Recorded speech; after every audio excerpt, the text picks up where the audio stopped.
Hello, my dear friends. Welcome to my YouTube channel. My name is Lakshmi रानी.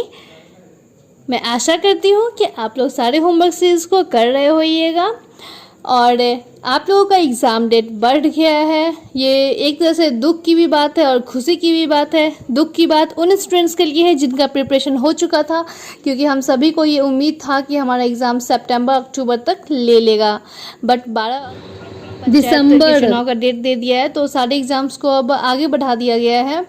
तो संभावित तिथि 26 दिसंबर अभी बताई जा रही है, लेकिन उसमें यह भी लिखा है कि अगर 26 दिसंबर को नहीं होगा तो हमारा एग्ज़ाम जनवरी में लिया जाएगा।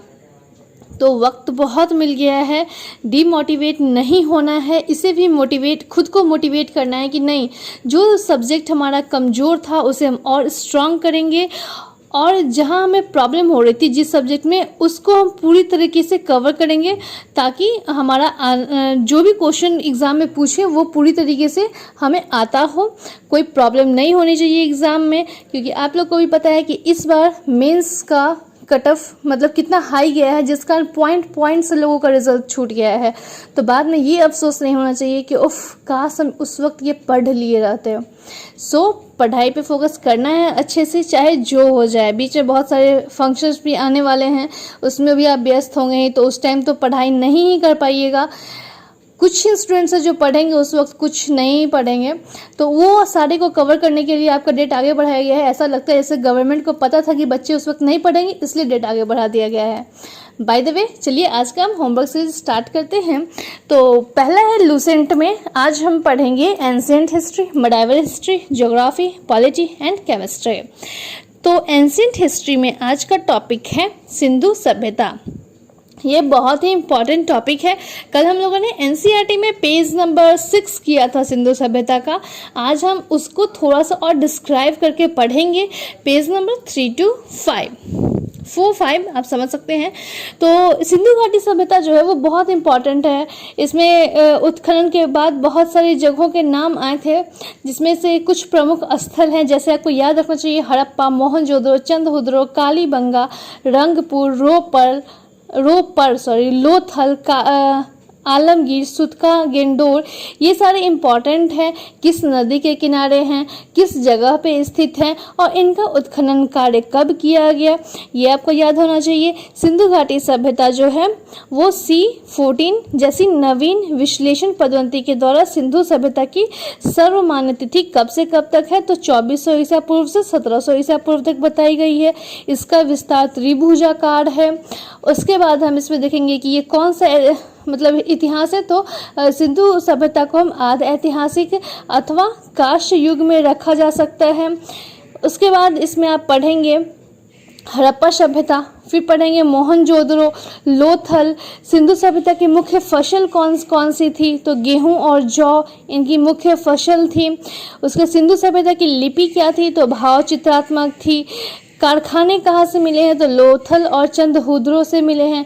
मोहनजोदड़ो को हम मोहनजोदड़ो क्यों कहते हैं, तो यहाँ पे मृतकों का टीला था इसलिए हम कहते हैं। मोहनजोदड़ो से क्या प्राप्त हुआ है, ये इम्पॉर्टेंट है कि वहाँ से हमें एक स्नानागार प्राप्त हुआ, इसे हम अन्नागार भी कहते हैं। ठीक है, अग्निकुंड हमें कहाँ से प्राप्त हुआ, तो लोथल और कालीबंगा से प्राप्त हुआ है। उसके बाद नर्तकी, एक कांस्य की मूर्ति की बनी थी, वो कहाँ से प्राप्त हुआ है, मोहनजोदड़ो। तो ये सारी चीज़ें जो है वो आपको सिंधु सभ्यता में पढ़ना है, इसे आप अच्छे से पढ़ लेंगे। उसके बाद आपको आज मिडाइवल हिस्ट्री में पढ़ना है तुगलक वंश, पेज नंबर 23 and 24। तो इसमें आपको आज पढ़ना है 1320 से 1398 तक। ठीक है, लास्ट टाइम हम लोगों ने गुलाम वंश और खिलजी वंश किया था। तो तुगलक वंश में आपको पढ़ना है कि गयासुद्दीन ने अलाउद्दीन के समय के लिए अमीरों की भूमि को पुनः लौटा दिया था।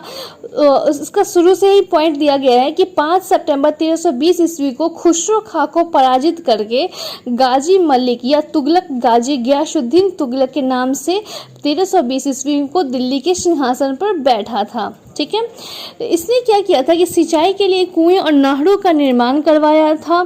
नहरों का निर्माण करने वाला प्रथम शासक गयासुद्दीन था।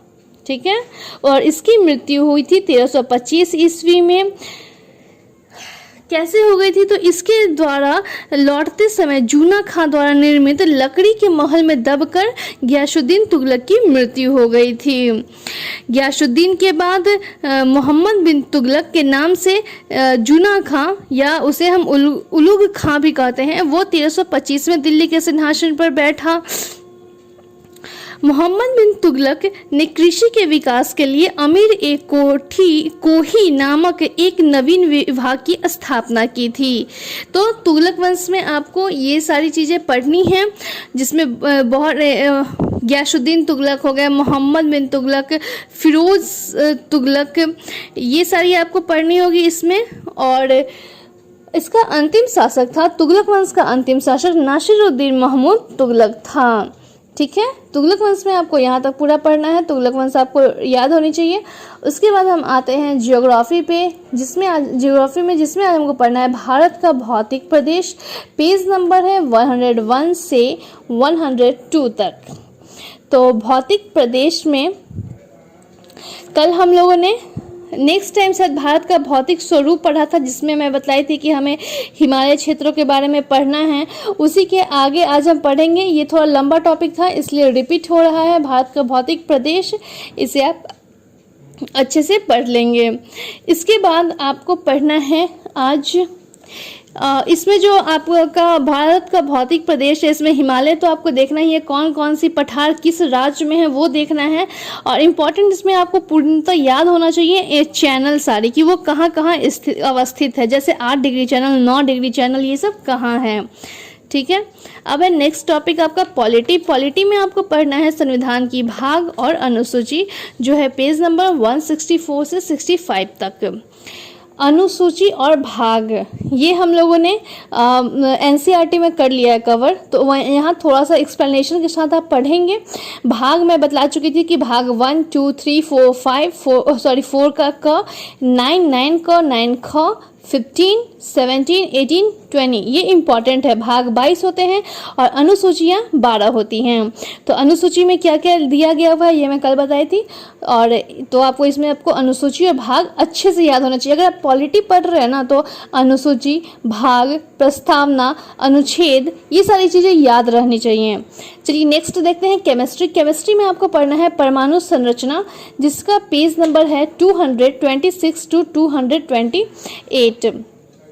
ये टॉपिक थोड़ा लंबा है, तो आपका शायद ये टॉपिक भी रिपीट ही हो रहा है। नहीं, ये टॉपिक दूसरा है, परमाणु संरचना, जिसमें आप पढ़ेंगे परमाणु, अणु, परमाणु भार, अणुभार, फिर मॉडल के अनुसार क्या नियम थे, रदरफोर्ड का क्या दोष रहा, ये सारी चीज़ों को आप इसमें पढ़ेंगे। आइसोटोन, आइसोबार, आइसोटॉप्स, ये सारी चीज़ें। तो आपका लूसेंट यहाँ पे कंप्लीट होता है। नेक्स्ट है आपका सामान्य अध्ययन, जिसमें आपको आज पढ़ना है शिक्षा, नोबेल पुरस्कार, मुद्रा प्रणाली, गवर्नर जनरल, कला एवं संस्कृति और गांधी युग। तो शिक्षा का विकास में आप पढ़ेंगे कि भारत में अंग्रेजी शिक्षा का सूत्रपात किसने किया था, तो लॉर्ड मैकाल ने। फिर विश्व भारती विश्वविद्यालय की स्थापना कब की गई, किसने की, तो रविंद्रनाथ टैगोर ने 1921 में की। एनसीईआरटी की स्थापना कब हुई, 1961 में। नोबेल पुरस्कार में आप नोबेल्स को पढ़ेंगे। गवर्नर जनरल वायस राय कौन थे, बंगाल का पहला गवर्नर जनरल कौन था, भारत का अंतिम गवर्नर जनरल कौन था, ये सारी चीज़ें इसमें पढ़ेंगे। मुद्रा प्रणाली में आप पढ़ेंगे दशमलव मुद्रा प्रणाली, रुपया नाम का सिक्का पहली बार शेष ससुरी ने लगभग 1542 ईस्वी में जारी किया था, मुद्रास्फीति पढ़ेंगे। फिर कला और संस्कृति और गांधी युग, इसमें गांधी जी के बारे में लगभग बातें दी गई हैं जो आपसे एग्जाम में पूछी जाती है, तो पूरा गांधी युग आपको याद कर लेना पड़ेगा। चलिए नेक्स्ट हम पढ़ते हैं स्टेट में। तो स्टेट में आज आपको पंजाब पढ़ना है, और उसके बाद हम 10 सेट करते हैं, जिसमें आपका सेट नंबर है 51 to 60, पेज नंबर 213 to 214। अब आते हैं स्पीडी सामान्य विज्ञान की तरफ। तो इसमें आपको पढ़ना है पहले आरआरबी, जिसमें हम 5 पेजेस लेकर चल रहे हैं, तो आज आपको 26 to 30 पेज नंबर करना है। सेकंड टॉपिक है आपका, जिसमें आपको पढ़ना है आज कंप्यूटर, उनके इंटरनेट से संबंधित शब्द संक्षेप, जैसे कि आपको इसमें फुल फॉर्म पढ़ना है। कंप्यूटर से रिलेटेड ALU का फुल फॉर्म क्या होता है, CD का फुल फॉर्म क्या होता है, DOS का फुल फॉर्म क्या होता है, CTP का फुल फॉर्म, DTP का फुल फॉर्म क्या होता है, ये सारी चीज़ें। नेक्स्ट इसमें शरीर के प्रमुख अद्भुत तथ्य, तो इसमें आपको पढ़ना है शरीर में सबसे मजबूत हड्डी कौन सी है, मनुष्य का हृदय कितनी बार धड़कता है। तो ये बॉडी से रिलेटेड बहुत इंपॉर्टेंट पॉइंट इसमें दिए गए हैं, कवर किए गए हैं। इसके बाद आप टेस्ट पेपर 8 कवर करेंगे, बनाएंगे अच्छे से, और फिर आप आएंगे हमारा सौरमंडल और पर्यावरण पढ़ेंगे। ये पेज नंबर 121 में है, और फिर आप टेस्ट पेपर 9 को सॉल्व करेंगे। इसके बाद आप पढ़ेंगे मॉडल सेट, जो हम 7 करते हैं। तो इसमें आज आप पढ़ेंगे 36 to 42, जो पेज नंबर है 186 to 188 तक। यहाँ तक आपका लूसेंट अध्ययन और विज्ञान का होमवर्क कंप्लीट हुआ। क्लियर? अब हम पढ़ेंगे NCERT सार संग्रह, जिसमें हमारा आज पहला टॉपिक है पॉलिटी, और पॉलिटी में आज हमें पढ़ना है भारतीय संविधान की विशेषताएं क्या क्या थी। इसमें इंपॉर्टेंट है भारतीय संविधान के मूल्य क्या क्या रहे, तो स्वतंत्रता, समानता, भ्रातृत्व, संप्रभुता, समाजवादी, पंथ निरपेक्ष, लोकतांत्रिक। इसमें आप पढ़ेंगे भारत का राष्ट्रीय पशु कौन सा है, पक्षी कौन सी है, ध्वज में कितने तीलियां होती हैं, पुष्प कितनी कौन सी हैं। तो ये आप आज पेज नंबर 7 पॉलिटी में पढ़ेंगे। इसके बाद हम आएंगे आज इंडियन ज्योग्राफी, जिसमें आपको पढ़ना है भारत का भौतिक, इसमें मैप दे रखा है, तो मैप को आपको समझना है कि इसमें माना दर्रा उत्तराखंड को किससे जोड़ती है, तिब्बत से। तो इसमें आपको पूरा पहाड़ियों के बारे में दे रखा है, वो आप समझेंगे इस मैप के जरिए, पहाड़ी, पठार, पर्वत, मरुस्थल और दर्रा। ठीक है। उसके बाद हम पढ़ेंगे वर्ल्ड ज्योग्राफी, जिसमें आज पेज नंबर है 57। इसमें हमें पढ़ना है विषुवत और कर्क रेखा के बारे में। विषुवत रेखा कितने देशों से गुजरती, मतलब कितने देशों पर स्थित है, तो वो 13 देशों पर है। कर्क रेखा 18 और मकर रेखा 12 देशों पर स्थित है। कौन कौन से देश है वो देख लेंगे। उसके बाद आपको इसमें पढ़ना है कि जैसे भूमध्य रेखा, कर्क रेखा और मकर रेखा तीनों एक साथ किस महाद्वीप से गुजरती है, तीनों मतलब किस एक महाद्वीप से होकर गुजरती है। इसका आंसर है अफ्रीका। ये आपको इस पेज में पूरा पढ़ना है। नेक्स्ट आते हैं इन्वायरमेंट पर। इन्वायरमेंट में आपको पढ़ना है पेज नंबर 7, टॉपिक है यूनेस्को और जैव मंडल। तो ये आपको पढ़ना है यूनेस्को सूची में शामिल जैव मंडल आरक्षित क्षेत्र में क्या है, राज्य कौन सा है और सम्मिलित इसे किस वर्ष किया गया है। फिर इंपॉर्टेंट कुछ पक्षी अभयारण्य दिए गए हैं, ये आपको याद रखना है। जैसे पहला है घाना पक्षी विहार, तो बहुत आदमी इसका आंसर बिहार मार सकते हैं, लेकिन इसका आंसर बिहार नहीं राजस्थान है। ठीक है, बिहार बहुत सारे में लिखा हुआ है, लेकिन वो बिहार में नहीं है, अलग अलग राज्य में दे रखे हैं। ठीक है। अब है नेक्स्ट फिजिक्स में आपको पढ़ना है आज पदार्थों के गुण, जो है पेज नंबर 7 में। सामान्य गुण दिए रखे हैं, जैसे साबुन के बुलबुले का दाब वायुमंडलीय दाब से कम होता है अथवा अधिक, तो क्या होता है, अधिक होता है। ये आप पूरा पढ़ेंगे इस पेज को। सतह के लंबवत लगने वाले बल को क्या कहते हैं, यहाँ तक। इसके बाद आपको पढ़ना है केमिस्ट्री में आपको पढ़ना है आज धातु और अयस्क, जैसे कि इसमें दे रखा है, ये पेज नंबर 27 में आपको पढ़ना है।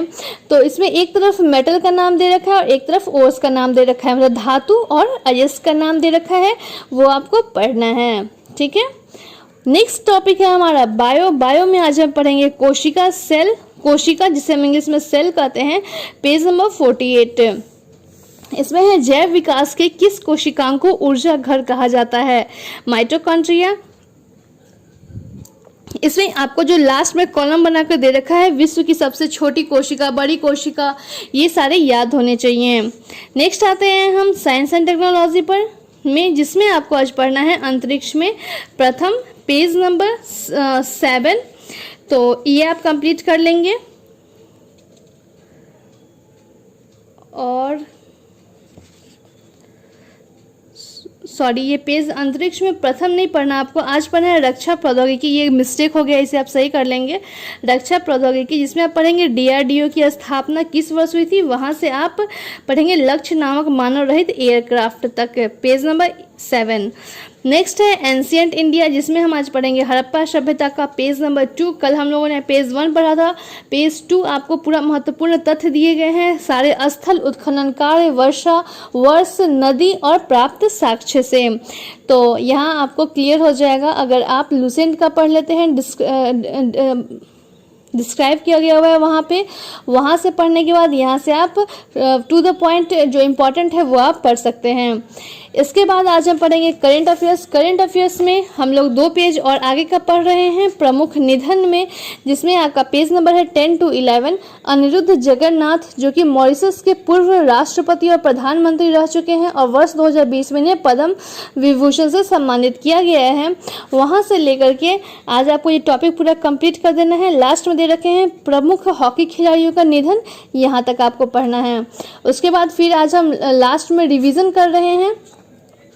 रिवीजन में हमें राष्ट्रीय घटनाक्रम में अप्रैल को पढ़ना है। कल भी हम लोगों ने यही टास्क किया था, आज हम रिपीट कर रहे हैं इसे। तो आज का होमवर्क यहीं पर समाप्त होता है। मैं आशा करती हूँ कि आप लोगों को ये वीडियो पसंद आ रहा होगा। Bye bye, take care.